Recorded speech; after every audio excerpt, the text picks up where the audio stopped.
Bem-vindo, bem-vinda ao segundo bloco da nossa discussão sobre a abordagem qualitativa, pessoal. Bem, vamos falar um pouquinho do jeito, né? Lembrando, então, a abordagem é sempre um jeito de fazer.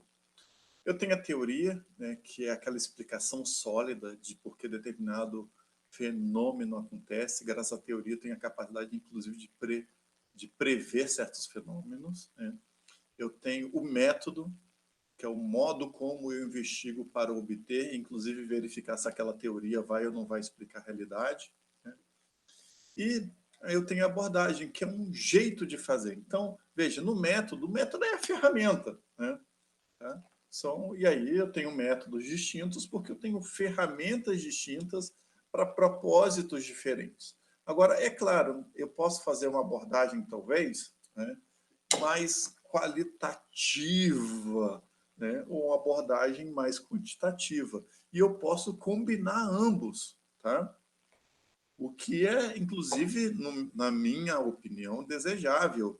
Mas tudo depende do que o problema está te pedindo, tá bom? Então, vamos conversar um pouquinho sobre alguns modos de se produzir esse conhecimento com abordagem qualitativa, tá bom? Preparado, preparada? Então, vamos lá. Vamos falar dos modos de fazer pesquisas na área da educação física. Lembrando, então, que a gente sempre pensa numa integração biosocial, entendendo que a educação física pesquisa o movimento humano, mas não é qualquer movimento, né? É aquele movimento que, em geral, tem um significado para a gente. Então, por exemplo, por que eu pesquiso lactato no saque do tênis, mas eu não pesquiso lactato do estivador carregando um saco de carvão? Veja só que interessante, ambos são esforços, né? Esforço físico. Mas por que a educação física se ocupa, né, de um e não se ocupa do outro? Justamente pela construção cultural, porque faz parte da cultura corporal, né, esse tipo de movimento. Então, nós investigamos determinados movimentos, né, como o esporte, os jogos, as danças, as lutas, as práticas corporais de aventura, por aí vai.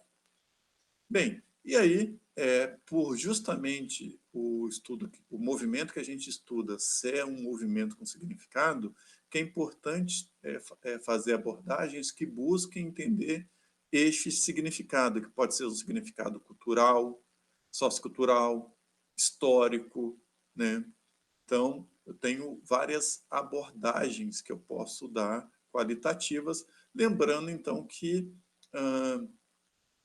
dentro da abordagem qualitativa, a gente discute muito, né, se os estudos são mais de uma matriz marxista, pós-estruturalista, fenomenológica, positivista.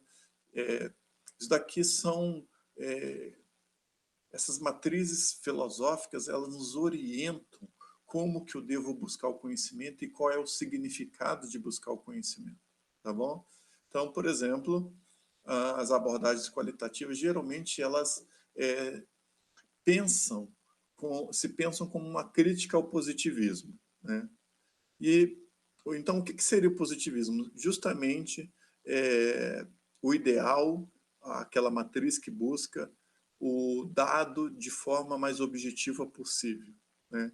E aí a abordagem qualitativa vai dizer, olha, mas isso nem sempre é possível, nem sempre vai gerar um bom resultado.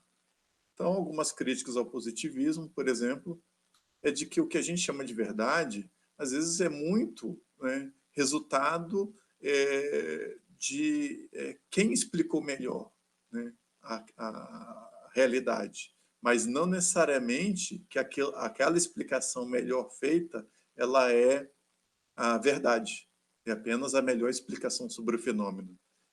Tem uma diferença.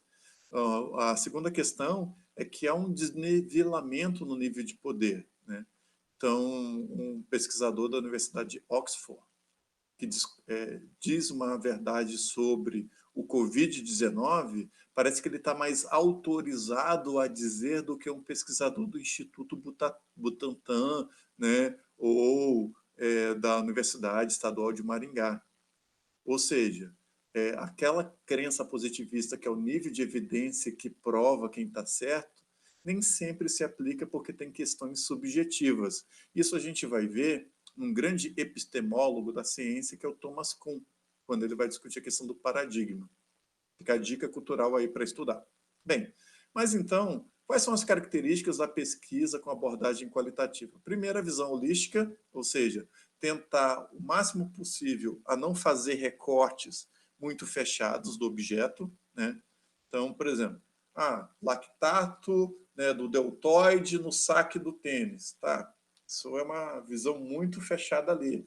Eu não estou perguntando se esse tenista é racista, eu não estou perguntando se esse tenista veio de uma comunidade carente, eu não estou perguntando se esse tenista é homem ou mulher, né, ou o gênero, né, se é hétero, se é bissexual, se é homossexual, né? Eu não estou perguntando em qual sistema político ele vive.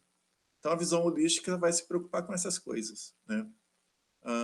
Tem uma abordagem indutiva, ou seja, vai partir de fatos pequenos, concretos, né? Ao invés de tentar uma teoria geral para explicar, ela vai buscar o significado a partir do que está acontecendo ali. E ela busca a investigação naturalística, que é o que a gente também pode chamar assim, ela é ecológica, ou seja, ela busca investigar não num laboratório isolando o fenômeno. Então, eu quero investigar o que é o skate, eu vou na pista de skate investigar, e não pego um skatista e coloco ele num laboratório onde, né, eu cerceei ele do contexto cultural no qual ele produz determinado movimento. Então, talvez aquele movimento na situação natural ou ecológica, que é a pista do skate, ele saia diferente do que no laboratório, porque justamente ali tem contexto, e aí o movimento sai diferente porque ele está no contexto. São, então, características das abordagens qualitativas, né? E aí, como começar bem uma pesquisa com isso? Primeira coisa, o problema tem que ser oriundo de uma lacuna. E isso é uma regra metodológica para qualquer tipo de abordagem, né? Então, eu tenho que analisar um contexto, eu tenho que ter uma hipótese bem fundamentada numa teoria, né? Toda pesquisa é teórico-dependente. Na abordagem qualitativa, isso é muito claro, né? Então, por exemplo, quero estudar, né, o skate, né? Obviamente que então eu vou ter um contexto, né? Eu vou pegar situações que as premissas do que a minha teoria me diz, vou tentar identificar a lacuna no conhecimento e vou estabelecer hipóteses que são minhas tentativas de, à luz da teoria, da minha fundamentação, tentar organizar isso. Ou seja, essa regra que vale para qualquer tipo de pesquisa vale para uma abordagem qualitativa. E é sempre lembrando, né, a abordagem é o jeitinho, mas a ferramenta continua fazendo ainda o seu serviço para qual ela foi feita. Bem, então agora no bloco 3 a gente vai falar um pouquinho dos tipos de procedimento de coleta. Eu quero que você preste muita atenção, porque é uma proposta aí original que eu tenho para que você aprenda um pouquinho sobre os tipos de coleta na abordagem qualitativa.